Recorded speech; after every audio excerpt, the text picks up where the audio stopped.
नमस्कार, मैं हूं साहिल जोशी।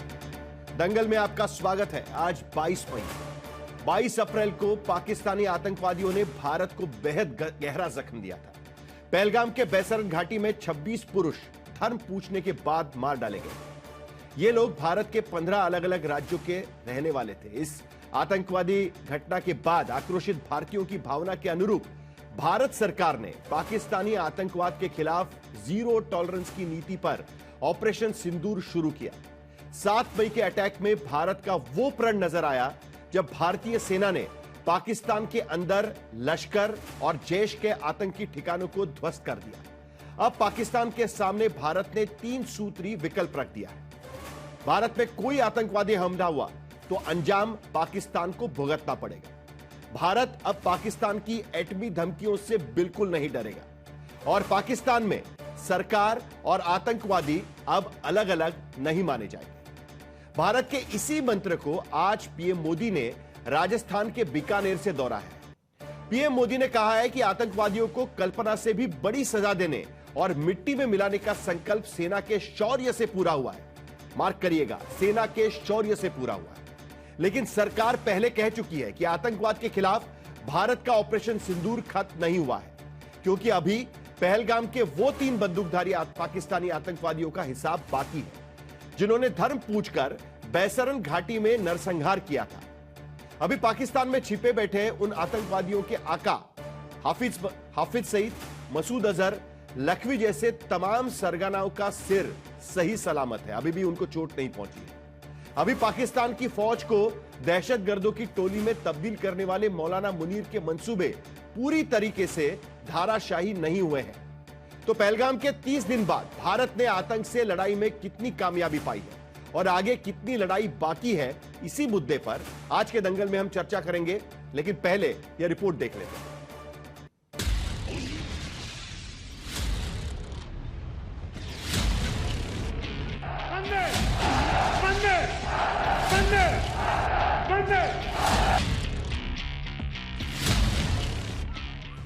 बाईस अप्रैल को आतंकवादियों ने धर्म पूछकर हमारी बहनों की मांग का सिंदूर उजाड़ दिया था। पहलगाम हमले का वो पहला हफ्ता था जब हिंदुस्तान ने आतंक के खिलाफ निर्णायक जंग की ठान ली थी। पहले ही दिन पाकिस्तान का पानी बंद करने का फैसला हो चुका था। सिंधु जल समझौता ठप हो गया था। इधर पाकिस्तानी आतंकियों के हमदर्दों की रिहाइशें खाक में मिल रही थीं, लेकिन आतंक से जंग अभी शुरू हुई। वो गोलियां पहलगाम में चली थीं, लेकिन उन गोलियों से 140 करोड़ देशवासियों का सीना छलनी हुआ था। हर देशवासी ने एकजुट होकर संकल्प लिया था कि आतंकवादियों को मिट्टी में मिला देंगे। उन्हें कल्पना से भी बड़ी सजा देंगे। और इसके लिए शुरू हो चुकी थी रणनीति। ये हमले के बाद का दूसरा हफ्ता था।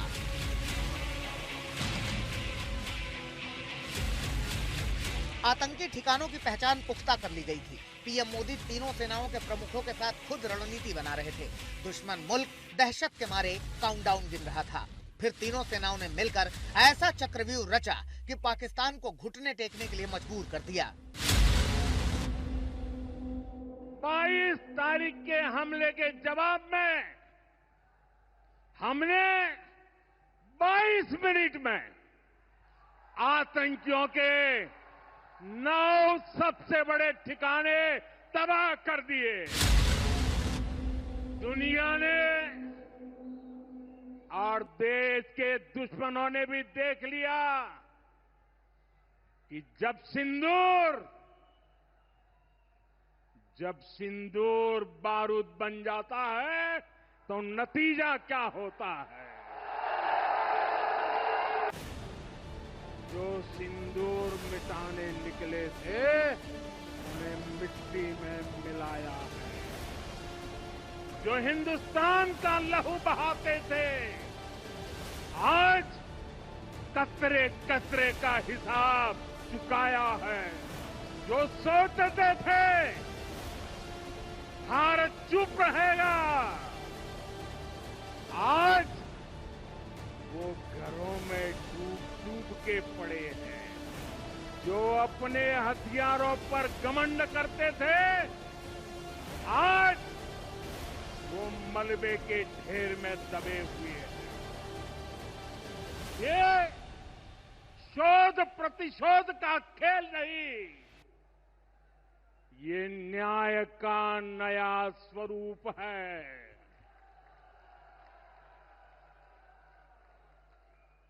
ये न्याय का नया स्वरूप है।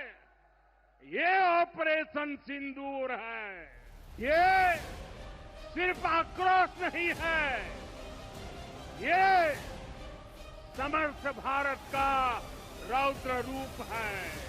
पहले घर में घुसकर किया था वार, अब सीधा सीने पर किया प्रहार है।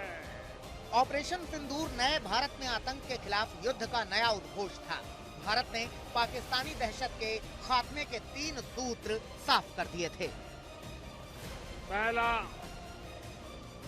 भारत पर आतंकी हमला हुआ तो करारा जवाब मिलेगा। दूसरा, एटम बम की गीदड़ बत्तियों से भारत डरने वाला नहीं है। और तीसरा, हम आतंक के आकाओं और आतंकी सरपरस्त सरकार को अलग अलग नहीं देंगे।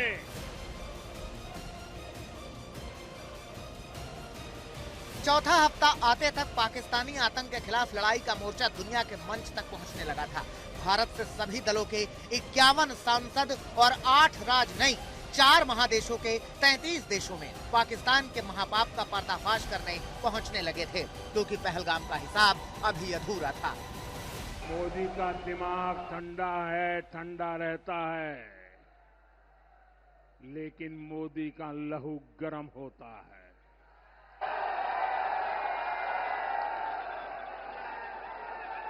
और अब तो मोदी की नसों में लहू नहीं, गरम सिंदूर बह रहा है। पहलगाम में पाकिस्तान ने जो चिंगारी लगाई है, उसकी आग में अब पूरे मुल्क पाकिस्तान के खाक होने का खतरा पैदा हो गया है, क्योंकि भारत ने साफ कर दिया है कि अगर पाकिस्तान नहीं सुधरा तो तबाह हो जाएगा। न ट्रेड होगा, न टॉक।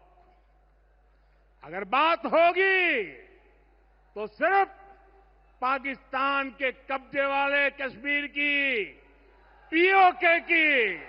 और अगर पाकिस्तान ने आतंकियों को एक्सपोर्ट करना जारी रखा तो उसको पाई पाई के लिए मोहताज होना होगा। पाकिस्तान को भारत के हक का पानी नहीं मिलेगा।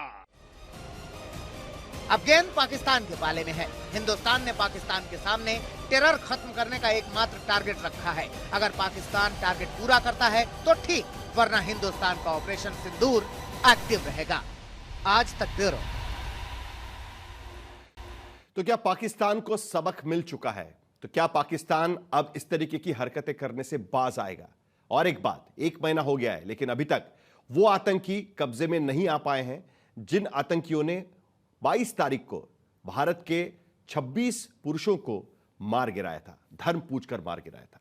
कितनी लड़ाई बाकी है, इसी मुद्दे पर हम चर्चा करेंगे। हमारे साथ तमाम मेहमान जुड़ चुके हैं। हमारे साथ में है गुरु प्रकाश पासवान, प्रवक्ता है भारतीय जनता पार्टी के, आलोक शर्मा कांग्रेस पार्टी के प्रवक्ता, डॉक्टर आशुतोष वर्मा समाजवादी पार्टी के प्रवक्ता भी थोड़ी देर में जुड़ेंगे। लेकिन आशुतोष पॉलिटिकल एनालिस्ट इस वक्त हमारे साथ जुड़ चुके हैं, और अशोक सज्जनहार पूर्व डिप्लोमैट, वो भी इस चर्चा में शामिल होंगे। 3 हमारे सवाल कुल मिलाकर यहां पर निकल कर आते हैं कि 30 दिन के बाद क्या ऑपरेशन सिंदूर के बाद पाकिस्तानी आतंकवाद थमेगा? क्या लोगों को लग रहा है कि पाकिस्तानी आतंकवाद थमेगा? क्या लगता है कि पाकिस्तान अब इस तरीके की हरकतें करने से बाज आएगा? दूसरा सवाल, पाकिस्तानी आतंक से जंग में कितनी लड़ाई बाकी है? क्योंकि अभी लंबा फासला बाकी है। कई बार यह कहा जा चुका है कि यह सिर्फ फिलहाल रोका गया है सीज फायर, यह सीज फायर नहीं है। प्रधानमंत्री ने खुद कहा था तीसरा सवाल, पहलगाम के आतंकियों को सजा देने का प्रण कब पूरा होगा? क्योंकि 9 ठिकानों पर हमला तो कर दिया, कई जगह पर एयरफील्ड्स ध्वस्त कर दिए, लेकिन उसके बावजूद वो आतंकी अभी भी गिरफ्त के बाहर है। और यही सवाल के साथ मैं शुरुआत करना चाहता हूं गुरु प्रकाश पासवान जी के साथ में। शुरुआत में इसी सवाल से करना चाहता हूं। 30 दिन बीत चुके हैं, मान लिया कि हमने पाकिस्तान में स्ट्राइक किया, मान लिया हमने पाकिस्तान में घुसकर 9 आतंकी ठिकानों को ध्वस्त किया, मान लिया कि हमने सिंधु जल जो हमारी उनके साथ में एग्रीमेंट है उसको हमने रोक लिया, यह भी मान लिया कि उनकी अर्थव्यवस्था को चोट पहुंचाने के लिए हमने तमाम कोशिशें शुरू कर दी है, लेकिन वो आतंकी अभी भी गिरफ्त के बाहर। गुरु प्रकाश पासवान। नहीं साहिल जी, मैं आपका स्वागत करता हूं कि कम से कम आपने मान लिया। आज देश में बहुत ऐसे लोग घूम रहे हैं जो बिल्कुल मानने को तैयार नहीं है। आपने कम से कम अपने इतने बड़े प्लेटफॉर्म पे तथ्यों को स्वीकार किया। बहुत सारे लोग ऐसे हैं, कांग्रेस पार्टी के कई लोग आज भी सवाल पूछ रहे हैं, आपने क्या किया, आपने क्यों बताया, आप हमें डिटेल दीजिए, आपने ब्यौरा दीजिए। साहिल जी, आपने बहुत अच्छा और उम्दा सवाल पूछा है। जो 4 आतंकी घूम रहे हैं उनका क्या? आपने आज की खबर पढ़ी होगी, छत्तीसगढ़ में शीर्ष नक्सली नेतृत्व बसव राजू और उसके कंप्लीट लीडरशिप को समाप्त कर दिया गया है। एक कॉन्टेक्स्ट इसलिए मैं इसका जिक्र कर रहा हूं, ये वही बसव राजू है जिसके नेतृत्व में 2010 में सीआरपीएफ के 76 जवानों पर आक्रमण किया गया था। ये वही बसव राजू है जिसके नेतृत्व में कांग्रेस पार्टी के छत्तीसगढ़ के शीर्ष नेतृत्व पे हमला किया गया था।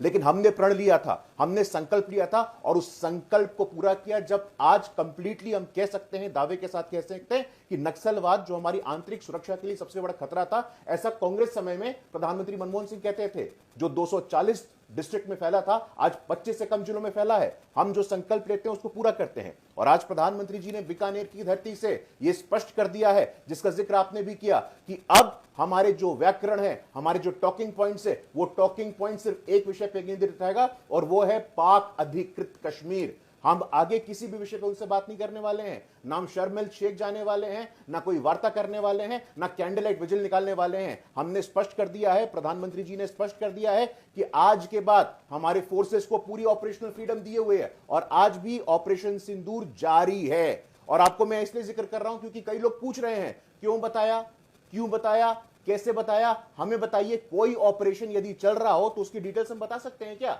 लेकिन उसके बावजूद कुछ लोगों का स्टबर्ननेस है, हमारे पटना में, हमारे बिहार में कहते हैं, कुछ लोगों की थेथराई है कि आप लगातार पूछ रहे हैं और पूछ करके आप हमारे फोर्सेस को डिमोरलाइज करने का प्रयास कर रहे हैं। यहां पे राष्ट्रीय सुरक्षा एक और एक चीज प्रधानमंत्री ने आज बताई, बड़े साफ शब्दों में बताई गुरु प्रकाश पासवान जी, सेना ने यह कर दिखाया है। यह बात भी उन्होंने मानी है, आज सेना ने कर दिखाया है। जिस तरीके की कैंपेन सब जगह पे चल रही है ना, पॉलिटिकल कैंपेन, उसका भी जवाब कहीं ना कहीं दे दिया, ये हम मान के चले।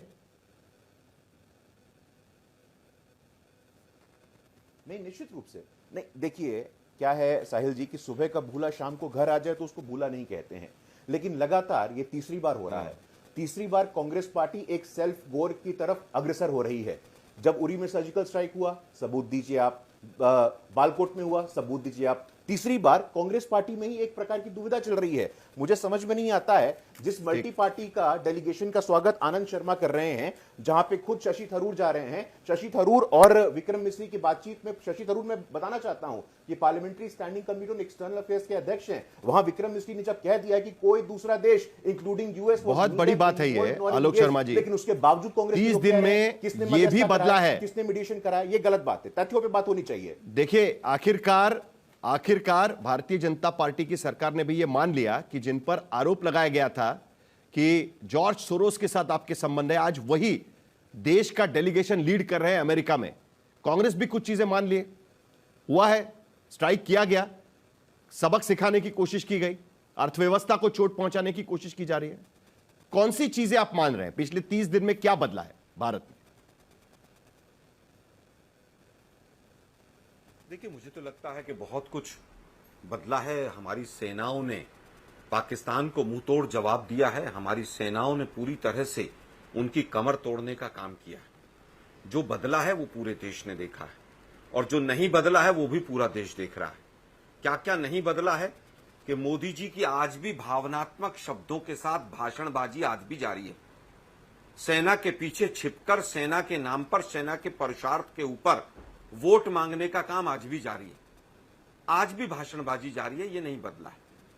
आज भी वही तुकबंदी, पानी और खून साथ नहीं बहेगा, टेरर और ट्रेड साथ नहीं होगा, 22 तारीख और 22 मिनट, ये जुगलबंदी मोदी जी की बहुत पुरानी हो गई। आपने शुरुआत की साहिल भाई जीरो टॉलरेंस से। मैं मानता हूं कि ये सरकार बिल्कुल भी जीरो टॉलरेंस पे काम नहीं करती है। अगर जीरो टॉलरेंस पे काम करती तो जयशंकर जी का इस्तीफा अभी तक हो चुका होता। जिस व्यक्ति ने युद्ध के जिस समय पर पूरी पराकाष्ठा पर हमारी सेना खड़ी थी, वार करने के लिए तैयार खड़ी थी, उस समय पर डिफेंस रक्षा मंत्री और रक्षा हमारी जो नीति थी उसका पेपर लीक कर दिया पाकिस्तान को। देशद्रोह और राजद्रोह का काम किया इन्होंने। जिस तरह से मोदी जी बार बार आज भी भाषण दे रहे हैं, मुझे खेद है, आपत्ति है, दुख है कि आज भी वो सिंदूर शब्द का जिस तरह से भावनात्मक उपयोग कर रहे हैं वोट के लिए, ये बहुत दुखद है। मोदी जी, आप सिंदूर की कीमत क्या जानोगे? वो 4 आतंकवादी कहां हैं? इसका उत्तर दीजिए। आपकी हिम्मत नहीं है एक प्रेस कॉन्फ्रेंस करने। लेकिन कहां चुनाव हो रहा है आज की स्थिति में कि वोट के लिए इस्तेमाल किया जा रहा है? आप बिहार का चुनाव सामने है ना, यहां पर सिंदूर की अर्थियां मतलब अभी राजस्थान में तो कोई चुनाव नहीं है और मोदी जी बिहार में वोट मांग रहे थे। आपने नहीं देखा क्या साहिल जी? नहीं, राजस्थान में चुनाव नहीं हो तो आपका मीडिया तो पहुंचा देगा ना बिहार तक सब चीजें। आप लोग किस लिए बैठे हैं? आप लोग इतना भी नहीं करेंगे क्या? मुद्दे पर आते हैं वापस। ऑल पार्टी मीटिंग नहीं बुला सकते हैं, एक संसद का सत्र नहीं बुला सकते। हम तो जयराम रमेश का ट्वीट भी पहुंचा रहे हैं जो हर सुबह किया जाता है। कर ले जाता ऐसा थोड़ी है आलोक जी। अरे भाई, मैं फिर कहूंगा ना, बहुत अच्छी बात है, पहुंचाना चाहिए, पहुंचाना चाहिए। लेकिन आप एक बार बता दीजिए ना कि ट्रंप के ऊपर सरकार का क्या एक्शन है। कल भी उसने कहा कि सीज फायर मैंने कराया। ये कह रहे डीजीएमओ का, पाकिस्तान वाले डीजीएमओ का फोन आया और हमारे डीजीएमओ ने मान लिया। बहुत विशाल हृदय वाले डीजीएमओ बैठा रखे हैं इन्होंने। अपने सिविलियंस को हम बचा नहीं पाए। एक चीज मुझे जरा आलोक जी, एक चीज आपको पूछ लेना चाहता हूं मैं। नहीं, जरा एक चीज आपको पूछ लेना चाहता हूं। देखिए क्या है ना कि थोड़ा सा कंफ्यूजन लग रहा है, क्योंकि मैंने पी चिदम्बरम का इंटरव्यू पढ़ा, उसमें वो कह रहे हैं कि नहीं, पी चिदम्बरम का मैंने इंटरव्यू पढ़ा, उन्होंने कहा कि डीजीएमओ ने कह दिया है, हम मान रहे हैं। सलमान खुर्शीद वही चीज कह रहे हैं, ठीक है। जो डेलीगेशंस भेजे जा रहे हैं उसका स्वागत किया जा रहा है पी चिदम्बरम जी से। जो न्यू नॉर्मल की बात की जा रही है, चिदम्बरम कह रहे हैं कि हाँ यही हमारी नीति है, उसमें गलत नहीं है। तो कौन सी नीतियां मान के चले? आप जो कह रहे हैं आज यहां पर स्टूडियो में, वो नीति मानकर चले, या जो सलमान खुर्शीद, पी चिदम्बरम, शशि थरूर ये लोग कह रहे हैं वो नीति मानकर चले? देखिए, मैं मानता हूं उन्होंने जो कहा कि डीजीएमओ ने कहा, हम मान लेते हैं उनकी बात। मैं भी कब कह रहा हूं कि नहीं मान लेते, लेकिन क्या जो जयशंकर जी ने कहा उसको भी माने कि नहीं माने? गोपनीयता की शपथ लेके जो व्यक्ति मंत्री बना हो और वो पाकिस्तान को पहले ही पेपर लीक कर देता हो, लव लेटर लिख के कि हम आज अटैक करेंगे और अपने आतंकवादियों को भगा दीजिए, उसको माने कि नहीं माने? दूसरी चीज मैं बार बार पूछ रहा हूं, ये तमाम डेलीगेशन जाएगा, हम भी सरकार के साथ पहले दिन से विपक्ष खड़ा हुआ है, लेकिन साहिल भाई, अगर आप पत्रकार हो और लंदन में आप शशि थरूर से पूछेंगे कि पुलवामा की जांच कहां तक पहुंची, तो आप क्या जवाब देंगे? आप अगर शशि थरूर हैं और आपसे पूछूं मैं कि पुलवामा के एनआईए की जांच कहां तक पहुंची और उसका डोजियर क्या पाकिस्तान की एम्बेसी को हमने दे दिया, आप शशि थरूर हैं तो क्या उत्तर देंगे आप मुझे? अपनी ये तो डोमेस्टिक इशू हो गया ना, हम यहाँ पर पूछेंगे, को बचाने सरकार से पूछेंगे, हम आप तमाम कदम उठा रहे हैं। दुनिया में जाके तो हम यही कहेंगे ना कि किस तरीके से पाकिस्तान लगातार, साहिल भाई सुनिए ना जरा, लगातार किस तरीके से पाकिस्तान आतंकवाद को पनपा रहा है। और आज से नहीं, मुंबई जैसा शहर तो भुगभोगी है, 1992 से भुगभोगी है कि आतंक के रास्ते यहां पर घुस जाता है। अरे भाई, वो 1992 से, एक मिनट, 1992 से वो कर रहा है, फिर हमारी सरकार पकौड़े तल रही है। 22 लोगों के सिंदूर का बदला हो गया क्या? मोदी जी को थोड़ी सी भी लज्जा नहीं आई? आज कहते हैं कि मेरे खून, बदला पूरा नहीं हुआ है। गुरु प्रकाश पासवान, जल्दी से आपका जवाब। मोदी जी, ठंडा पानी, एक मिनट साहिल जी, एक मिनट। मोदी जी की नसों में ठंडा पानी है साहिल जी, और वो ट्रंप का फोन आने से जम गया, ठंडा पानी है और सीज फायर हो गया। नहीं, मैं कह रहा हूं कि वो सीज फायर जो करवाया वो ट्रंप ने कराया, डीजीएमओ ने। वो ठंडा पानी था, वो जम गया। ऑपरेशन सिंदूर के ऊपर अडानी का व्यापार भारी पड़ा। यदि समय बर्बाद करना है साहिल जी तो बता दीजिए, मैं समय बर्बाद कर लेता हूं। आलोक शर्मा जी, जरा अभी जवाब भी सुन लेते हैं। चलिए जल्दी से गुरु प्रकाश जी बाकी लोगों के पास जाएं। ऑपरेशन सिंदूर के ऊपर भारी पड़ा। नहीं, वो नहीं, ये नया देखिए, आरोप हो गया है कि ये अडानी व्याकुलता का है, बिजनेस ये बचाने के लिए किया व्याकुलता गया है। नया आरोप है गुरु प्रकाश साहब। अरे नहीं, भाई, पूरा देखिए ऐसा है कि मैं अमेरिका इनसे कह रहा है, आग्रह ट्रम्प करूंगा कह रहा कि है, इनको let us do थोड़ा और business, come on the innovation trade करना चाहिए। table। थोड़ा मैं इनके बारे में लगातार बोलूंगा साहिल जी। साहिल जी, मैंने इनको एक शब्द नहीं डिस्टर्ब किया। नहीं, बोलिए। थैंक यू साहिल जी। आप नहीं, वरिष्ठ सुन रहे नागरिक हैं, ऐसे अभी सब व्यापक सुन रहे क्यों हैं, सुन रहे हैं। आप मैं तो बता रहा आपकी हूं, बात मैं खत्म करिए, तथ्यों मुझे के आधार बाकी पे लोग बात कर रहा हूं। चलिए। मैं तथ्यों नहीं, साहिल जी, मैं तथ्यों के आधार पे बात कर रहा हूं। हमारे प्रेस कॉन्फ्रेंसेस में, वो चाहे डीजीएमओ का प्रेस कॉन्फ्रेंस हो राजीव घई का, वो चाहे एयर मार्शल भारती का प्रेस कॉन्फ्रेंस हो, वो चाहे कर्नल सोफिया कुरैशी का प्रेस कॉन्फ्रेंस हो, व्योमिका सिंह का प्रेस कॉन्फ्रेंस हो, क्या आपको भरोसा नहीं है? 9 आतंकी ठिकानों ध्वस्त किए गए, आपको भरोसा नहीं है? 11 एयरबेस ध्वस्त किए गए, आपको भरोसा नहीं है? 100 से ज्यादा आतंकियों को न्यूट्रलाइज किया गया, आपको भरोसा नहीं है? आपके नेता शशि थरूर, अब फिर आप बीच में बोल रहे हैं। आपके पास तथ्य नहीं है क्या? मैं इनको साहिल जी बोलने नहीं दूंगा अगली बार। साहिल जी, मैं इनको बोलने नहीं दूंगा अगली बार। नहीं, आलोक जी सुन लेते हैं ना। आप देखिए, आपके बीच में नहीं बोले और मैं सबको मौका देता हूं, कम से कम इतनी बात मान लीजिएगा, है ना? मैं सबको मौका देता हूं, प्लीज। नहीं, ठीक है ना, आप सुन लीजिए ना, आप बात सुन लीजिए ना, आपकी बात सुनी गई थी ना पूरी तरीके से। चलिए गुरु प्रकाश जी, आपकी बात खत्म करिए। चलिए गुरु प्रकाश पासवान, आपकी बात खत्म करिए, मुझे आगे बढ़ना है। चलिए। इनिशिएटिव कांग्रेस लीडर, हाँ नहीं, आनंद शर्मा जो कांग्रेस पार्टी के वरिष्ठ नेता है, गलत बोल रहे हैं। शशि थरूर गलत बोल रहे हैं। शशि थरूर ने इतना बड़ा लेख लिख दिया, वो गलत बोल रहे हैं। डीजीएमओ राजीव घई गलत बोल रहे हैं। एयर मार्शल भारती गलत बोल रहे हैं। सोफिया कुरैशी गलत बोल रही हैं। व्योमिका सिंह गलत बोल रही है। तो सही कौन कह रहा है? पवन खेरा सही कह रहे हैं क्या? 100 से ज्यादा आतंकी मारे गए हैं, 9 से ज्यादा आतंकी ठिकाने ध्वस्त कर दिए गए हैं, 11 से ज्यादा एयरबोस को ध्वस्त कर दिया गया। मसूद अजहर ने कहा मेरा पूरा का पूरा परिवार मारा गया, लेकिन आपको भरोसा नहीं है। आप सेना के शौर्य और पराक्रम पे सवाल खड़ा करना बंद करिए। कहां से कहां चले बंद गए? करिए सेना और शौर्य के पराक्रम पे सवाल खड़ा करना। हर चीज पे पॉलिटिक्स करके आते हैं। ये पॉलिटिक्स का विषय नहीं है, देश का विषय है। देश का सम्मान, देश का जहां तक मैं सही समझ रहा हूं, आप देश के साथ धोखा करना बंद करिए। गुरु प्रकाश लगातार पासवान, आप देश में सवाल खड़ा कर रहे जरा हैं, एक मिनट। पॉलिटिक्स बंद करिए आप। देखिए भाई, क्या होता है ना, क्या होता है ना कि जब बहसबाजी शुरू होती है ना, तब असली सवाल निकल जाता है। जरा एक मिनट आलोक शर्मा जी, एक मिनट मैं जरा सिंप्लीफाई करके चीजें रखता हूं। देखिए, कांग्रेस का एक धड़ा यहां पर यह सवाल उठा रहा है कि जिस तरीके से सीज फायर हुआ, वो आखिरकार किसने किया? यही सवाल है ना आलोक जी आपका?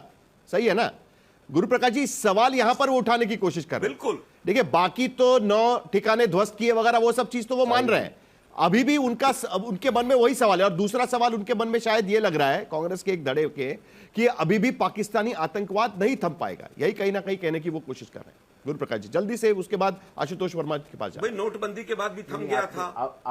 आपने नहीं, आपने अच्छा स्ट्राइक के बाद भी थम आपने गया अच्छा था। किया फिर ये 26 बता दिया। निर्दोष मारे हाँ गए। नहीं, आपने इस समय तो बहुत थम गया था। मुंबई में क्या हुआ था? मुंबई में क्या हुआ था? और राहुल गांधी पार्टी कर रहे थे। पॉलिटिक्स करना तो पॉलिटिक्स कर मुंबई में सकता एक हूं, आतंकवादी लेकिन को इन्फॉर्म बाहर डिबेट नहीं करिए। यहाँ जाने पे दिया, सबको देश मार की के सुरक्षा का गिरा दिया विषय था है। यहीं पर। अनावश्यक पॉलिटिक्स मत करिए आप। राहुल गांधी एक पार्टी को कर भी रहे नहीं थे। जाने दिया था, कसाब को आनंद फांसी शर्मा पे गलत बोल रहे हैं, लटकाया। शशि थरूर गलत बोल रहे हैं, और अभय पाकिस्तान दुबे को सही कह डोजियर रहे के हैं, माध्यम पवन से खेरा एक्सपोज सही किया। कह रहे हैं। करिए, पुलवामा का सेल्फ डोजियर गोल कर कहाँ रहे है? हैं आप। यही सेल्फ गोल कर रहे हैं आप। अरे भाई, पुलवामा आपका का सेल्फ डोजियर गोल कहाँ है? जरा वापस उत्तर दे आएगा। दीजिए। देश की सम्मान से समझौता मत करिए आलोक शर्मा जी। चलिए देश की जरा आगे सम्मान बढ़ते हैं। से समझौता मत अभी करिए आगे आप। बढ़ते हैं। देश आलोक की संप्रभुता आलोक से वर्मा, राजनीति कर कर सकते सकते हैं हैं आप आप लोग, लोग, करिए कुछ आप। नहीं कर सकते। कांग्रेस पार्टी का असली कैरेक्टर यह है। चलिए डॉक्टर वर्मा, आशुतोष वर्मा, देखिए आज प्रधानमंत्री ने 2 चीजें कही है। प्रधानमंत्री ने 2 चीजें कही है। वो जो गरम सिंदूर वगैरह वो सब चीजें तो ठीक है, लेकिन उसके साथ साथ 2 चीजें कही है। उस पर मुझे आपका जवाब जानना है। पहली बात उन्होंने कही है, भारत ने 2 टूक साफ कर दिया है कि आतंकी हमले की पाकिस्तान को भारी कीमत चुकानी पड़ेगी, नंबर 1। और दूसरी, पाकिस्तान की सेना यह कीमत चुकाएगी, अर्थव्यवस्था भी यह कीमत चुकाएगी। आप मानते हैं इस बात को? नहीं, देखिए साहिल जी, ये जो भी बोला गया है उसके साथ हम लोग खड़े हैं। और देश की बात है, देश में आंतरिक ये परेशानियां ना हो। लेकिन आज 1 महीने के बाद, ठीक 1 महीने पहले ये घटना हुई, तो हम ये देखते हैं कि भारत कहाँ पर है और जिन 4 बड़े बिंदुओं पे भारत की क्षति हुई है उसकी बात भी करनी पड़ेगी आज। अगर हम इन 4 बिंदुओं को देखें तो चाहे वो मानवीय क्षति हो, चाहे वो आर्थिक या पर्यटन की क्षति हुई हो, हमारी कूटनीतिक या सामरिक तनाव जो बढ़ा हुआ है, और साथ में सामाजिक और राजनीतिक अशांति। इसके अलावा कुछ ऐसे अनुत्तरित सवाल भी हैं। मानवीय क्षति में आपको सबको पता है कि उस दिन 26 लोगों की मृत्यु हुई, जो ज्यादातर पर्यटक थे। उसके बाद लगातार रिटेलिएशन हुआ। पुंछ में 15 लोग, राजौरी में 3 लोग, भटिंडा में 1 नागरिक की मृत्यु हुई, साथ में 2 सैनिक भी शहीद हुए। कुल मिला के उसके बाद 21 लोगों की जो है जान गई। तो ये एक मानवीय क्षति है जिसकी भरपाई अभी इतनी आसानी से नहीं होगी। आर्थिक और पर्यटन पे हम सबको पता है कि बिल्कुल जीरो पे पहुंच गया है, पर्यटन बिल्कुल जीरो पे हो गया है। और अटारी और वाघा बॉर्डर बंद होने पे वहां पे लोकल जो है व्यापारियों पे जितना नुकसान हुआ है उसकी भरपाई भी अभी तक नहीं हो पाई। अगर कूटनीतिक और सामरिक तनाव की बात करें तो इन कदमों से जो भारत और पाकिस्तान के बीच में तनाव है चरम पे पहुंचा हुआ है। और एक आंकड़े के अनुसार हिंदुस्तान में साइबर हमलों की लगातार वृद्धि हुई है, जिसमें भारतीय वेबसाइटों और पोर्टलों पे 10 लाख से अधिक साइबर हमले दर्ज किए गए हैं। ये भी एक बड़ी चीज है। सामाजिक और राजनीतिक शांति वो सबको जानते हैं कि हमारे वहां गुस्से की लहर है, एक दूसरे से पूछ रहे हैं। आज भी हमको नहीं पता चल पा रहा है कि सीज फायर हुआ, क्या हुआ, शिमला समझौता कहाँ गया, ये सवाल है।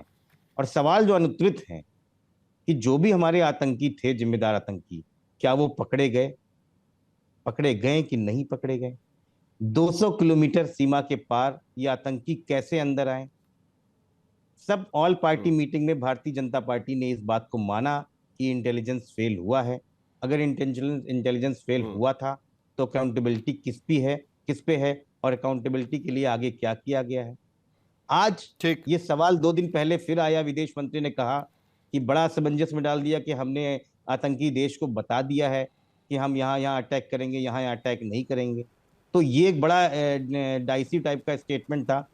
और दीर्घकालिक राजनीति जो हमारी होने जा रही है, क्लैरिफिकेशन आया है वो कांग्रेस के नेता ही कह रहे हैं कि वो मान लेना चाहिए। ठीक है, आलोक शर्मा नहीं कह रहे हैं, लेकिन जो उस डेलीगेशन के साथ जा रहे हैं ना वो कह रहे हैं उसको मान लेना चाहिए। साहिल जी देखिए, बयान पढ़ा है, आलोक शर्मा नहीं कह रहे हैं, लेकिन जो डेलीगेशन में जा रहे हैं कांग्रेस के नेता वो कह रहे हैं कि मान लेना चाहिए। साहिल जी, डेलीगेशन पे अगर आप बात करेंगे तो एक वो बड़ा टॉपिक चला जाएगा, वो एक अलग ही टॉपिक है डेलीगेशन। 1948 में हमने पाकिस्तान को हराया, 1965 में हराया, 1971 में 2 टुकड़े किए और 1999 में भारतीय जनता पार्टी की सरकार ने कारगिल युद्ध में पाकिस्तान को हराया। हमने तो डेलीगेशन नहीं भेजा। आज डेलीगेशन भेजने की क्या जरूरत पड़ी? और चलिए, अच्छी बात है, भेजा, बहुत अच्छी बात है। और डेलीगेशन भी आप पार्लियामेंट्री डेलीगेशन भेज रहे हैं। उसमें आलोक नहीं, बिल्कुल नहीं, हमसे पूछा जाएगा, नहीं साहिल जी, हमसे पूछा जाएगा, मना कर देंगे क्या? ये कौन सा सवाल है कि आपने भेजा तो आपने भाई, ये पार्लियामेंट्री डेलीगेशन है कि सरकार का डेलीगेशन है? अगर और पार्लियामेंट्री डेलीगेशन है, राजनीतिक पार्टियों को लेना है तो राजनीतिक पार्टियों के जो अध्यक्ष हैं उनसे पूछा जाए ना कि कौन आप डेलीगेशन होंगे। मतलब जिसको यही नहीं पता है कि वो कांग्रेस में है कि कल भाजपा में है, उसको बता के कह दिए अब डेलीगेशन बना दिए और वो जो कह रहे हैं वो सही है। आप भी जानते हैं कि ये तो आप अभी आप ये अलग स्टेटमेंट कर रहे हैं। मुझे नहीं लगता कि आलोक शर्मा इस बात को मानेंगे। आप मतलब कहीं और चले गए कि आज कांग्रेस में, कल भाजपा में जाएंगे। अभी तक तो कांग्रेस भी नहीं इसको कह रही। नया टॉपिक है, अभी हम ये देखने को तैयार हैं कि क्या अनुत्तरित सवाल है 1 महीने के बाद, और भारत कहां पे खड़ा हुआ है। ठीक, और एज अ भारत के नागरिक होने के नाते ये सवाल सही है, ये सवाल ठीक है कि 1 महीने के बाद भारत कहां पर खड़ा है।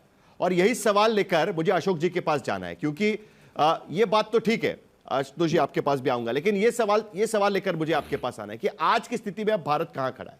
हमने एयर स्ट्राइक किया था, हमने इससे पहले भी जब बात की थी, एयर स्ट्राइक हमने किया था, हमने मैसेज दिया था कि जब भी आप इस तरीके की हरकत करेंगे हम आपके अंदर घुस के मारेंगे। इस बार भी हमने अंदर घुसकर ही मारा है, लेकिन उसका दायरा बढ़ा दिया है कहीं ना कहीं। तो ये दायरा बढ़ाना एक नया नॉर्मल अब हो गया है। अगली बार हमला होगा तो और भी दायरा बढ़ जाएगा। यही चीज इसके आगे होगी, ऐसा आप देख रहे हैं। आज 1 महीने के बाद हम कहां खड़े हैं टेररिज्म के खिलाफ? जी बहुत धन्यवाद साहिल जी मुझे आमंत्रित करने के लिए। 1 महीने के बाद मैं समझता हूं जो भारत एक बहुत ही सशक्त स्थान पर खड़ा है। आप बिल्कुल ठीक कह रहे हैं, जो एक नया नॉर्मल एस्टैब्लिश किया है। देखिए, अगर हम करें उरी के बाद तो एक सर्जिकल स्ट्राइक हुई थी, उसी क्षेत्र में हुई थी, एक लिमिटेड एरिया में हुई थी। 2019 फरवरी में अगर देखें तो फिर पुलवामा से बालाकोट में हुई थी, वो पाकिस्तान ऑक्यूपाइड कश्मीर, वो आप मानिए जो भारत का ही हिस्सा है, क्योंकि पाकिस्तान ऑक्यूपाइड कश्मीर वो तो अवैध तरीके से पाकिस्तान ने लिया हुआ है। वहां पर आतंकी थे, वहां पर हमने हमला कर उनको मार दिया। अब जो है हमने पाकिस्तान के हृदय में जाकर चोट की है, हमने पंजाब में चोट की है, हमने मुरीदके में उनको वहां पर चोट दिलाई है, जो भी आतंकी वहां पर ठिकाने थे। बहावलपुर में चाहे वो मसूद अजहर के वहां पर वो जो भाई है डैनियल पर्ल को जिसने मारा था। देखिए, मैं समझता हूं बहुत बड़ा संदेश दिया गया है पाकिस्तान को, जो अगर वो ऐसी हरकत करेगा एक बात हमको और ध्यान रखनी चाहिए जिसके ऊपर अभी कोई बातचीत नहीं हुई है, क्योंकि देखिए पाकिस्तान अकेला नहीं खड़ा हुआ है। पाकिस्तान के साथ चीन है, उसका सारा जो है असला जो है, सारी जो वेपनरी है, इक्विपमेंट है, 81% से ऊपर तो चीन से आती है। उसके बाद तुर्की भी उसको सप्लाई कर रहा है। तो ये सभी देश उसके साथ मिले हुए हैं, परंतु उनके विरुद्ध भारत बहुत ही अच्छी तरीके से खड़ा हुआ है। और पूरे विश्व में मैं समझता हूं ये बड़ा अच्छा इनिशिएटिव है साहिल जी, जो हमारे सभी मल्टी पार्टी डेलीगेशन गया है। इसकी अगर आप मुझे 1 मिनट दें, मैं 2 चीजें इसमें बताना चाहूंगा। जो पहलगाम में ये आतंकी करना चाहते थे, वो चाहते थे देश में हिंदू और मुसलमान के बीच में कलह हो जाए, वहां पर दंगे हो जाए, वहां पर फसाद हो जाए। हमारे देश ने न केवल अपने आप को, पाकिस्तान को, परंतु पूरे विश्व को बता दिया है, जो भारत हमारा, जो भी जितने भी उसमें वो हो, रिलीजन हो, इंटरेस्टिंग बात यह है ना अशोक जी सभी एकदम कि पाकिस्तान के हमले के वजह से हमारे देश में दरार पैदा नहीं होगी, हमारे नेताओं के बयानबाजी की वजह से हमारे देश में दरार पैदा हो सकती है। यह पाकिस्तान को अच्छे से पता है और उसका नतीजा हमने देखा पिछले कुछ दिनों में, जिस तरीके से बयानबाजी कुछ जगह पर की गई थी। लेकिन मुझे एक छोटा सा सवाल आपसे पूछना है सर, और ये आप ही ठीक से बता सकते हैं कि 2 पहलू होते हैं किसी भी ऑपरेशन के। एक मिलिट्री ऑपरेशन होता है, ठीक है, काइनेटिक जिसे कहते हैं हम, कि ऑपरेशन किया, और जिसका नतीजा हमने देखा, पाकिस्तान को बड़ा झटका लगा उसको लेकर। और दूसरा जिसमें आप जैसे लोग आते हैं, राजनयिक है या एक्सटर्नल अफेयर्स का जिसमें जिक्र होता है, विदेश नीति का जिसमें जिक्र किया जाता है। कहीं ना कहीं आपको लगता है कि इस 30 दिन में यह भी हमें पता चला है कि कौन हमारे साथ खड़ा है और कौन हमारे साथ खड़ा नहीं है, और इसीलिए ये डेलीगेशंस भेजे जा रहे हैं। देखिए, मैं ये समझता हूं जब 22 तारीख का हमला हुआ तो तब पूरे विश्व से सभी जो बड़े राष्ट्रपति हैं, प्रधानमंत्री, उनके टेलीफोन आए हमारे प्रधानमंत्री को।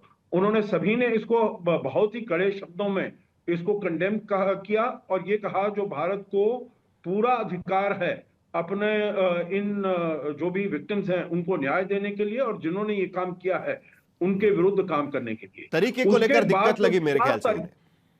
जी सॉरी नहीं, उन्होंने कहा कि उनको सजा मिलनी चाहिए, लेकिन जिस तरीके का इस्तेमाल भारत ने किया उसको लेकर मैं पूछ रहा हूं कि क्या आपको लगता है कि इंटरनेशनल कम्युनिटी भारत के साथ में खड़ी दिखी 30 दिन के बाद? हमें क्या लग रहा है उसको लेकर?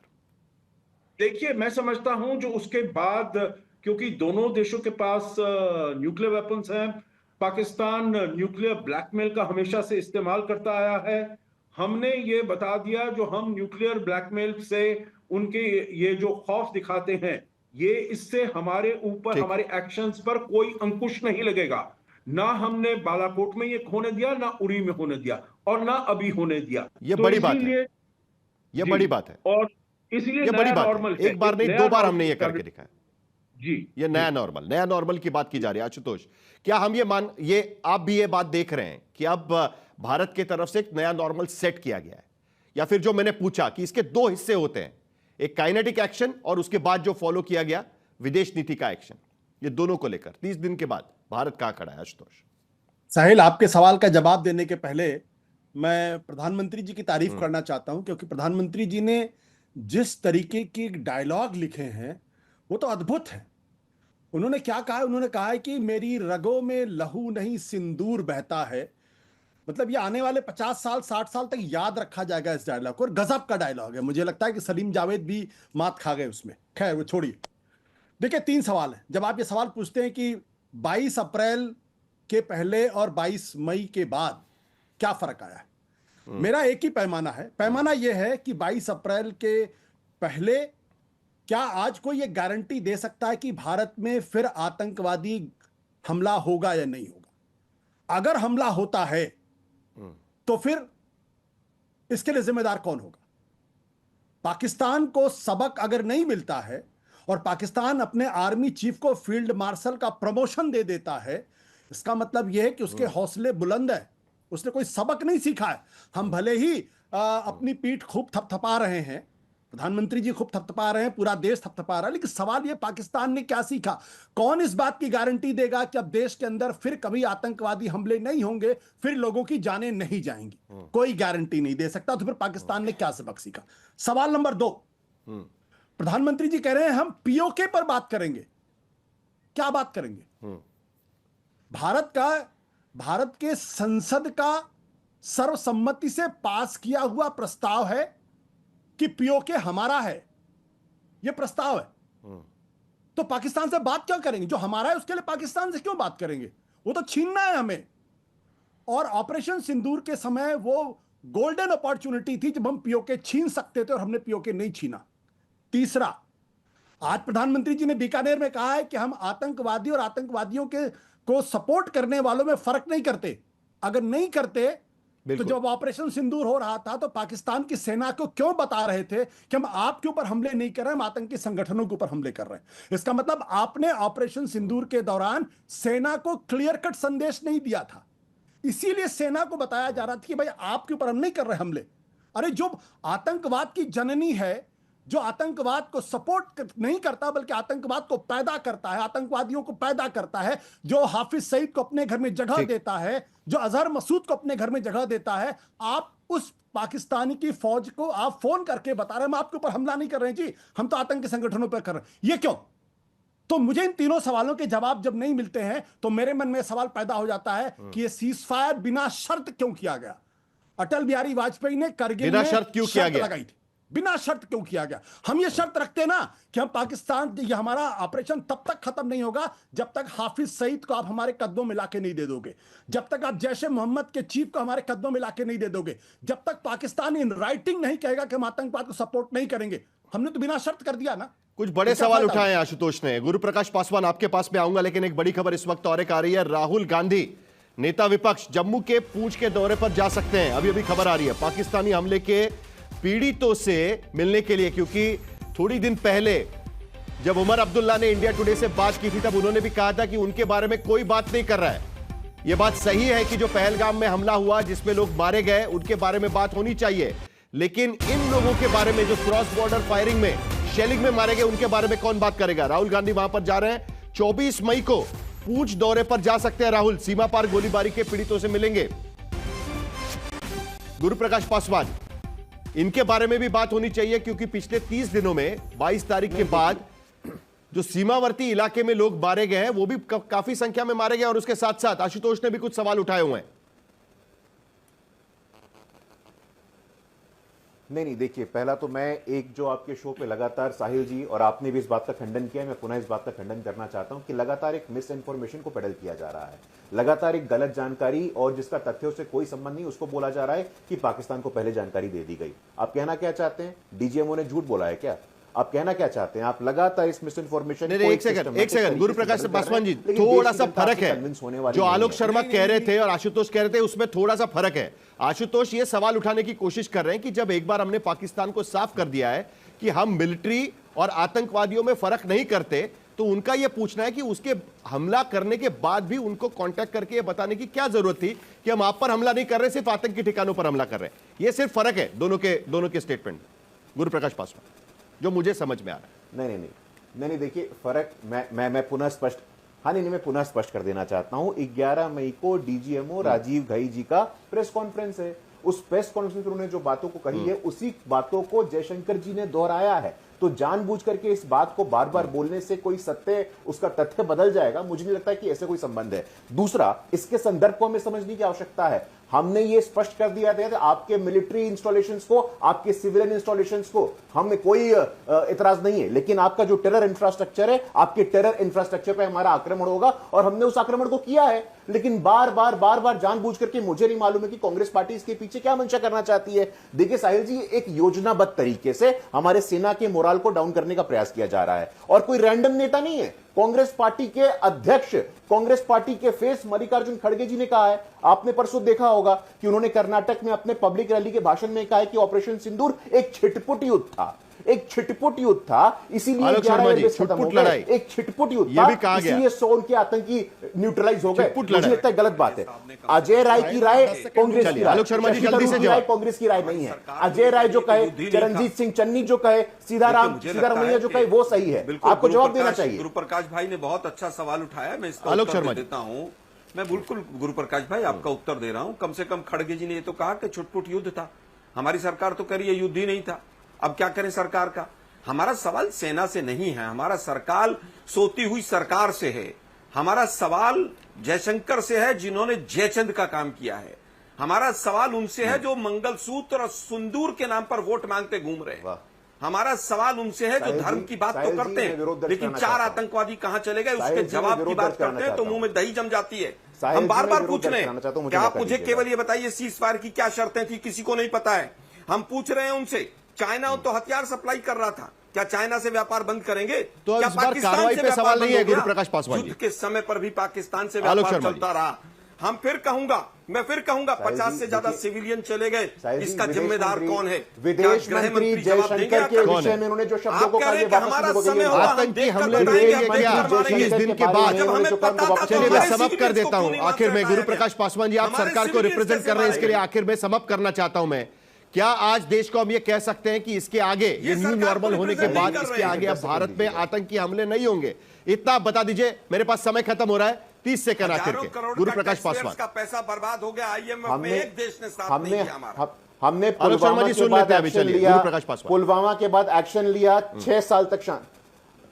हमने पुलवामा के बाद एक्शन लिया, बालाकोट में एयर स्ट्राइक किया, हमने 6 साल तक कश्मीर में पूरे देश में शांति को सुनिश्चित करने का काम किया। अब ये पाकिस्तान की जो गीदड़ भपकी है, इस बार वंस एंड फॉर ऑल आज प्रधानमंत्री जी ने स्पष्ट कर दिया है, नेशनल सिक्योरिटी डॉक्ट्रिन को देश के सामने रखा है। Terrorism can not be an act पूरा ऑफ खत्म हो गया है मेरा, आप मेरे पास 1 सेकंड भी नहीं है, क्योंकि ये जो बहस है ना, ये इसी तरीके से गर्मा गर्म बहस होती रहेगी, क्योंकि 30 दिन अब बीत चुके हैं। कई सारे सवालों के जवाब देने की कोशिश हुई है, कई सारे सवाल अभी भी बाकी है।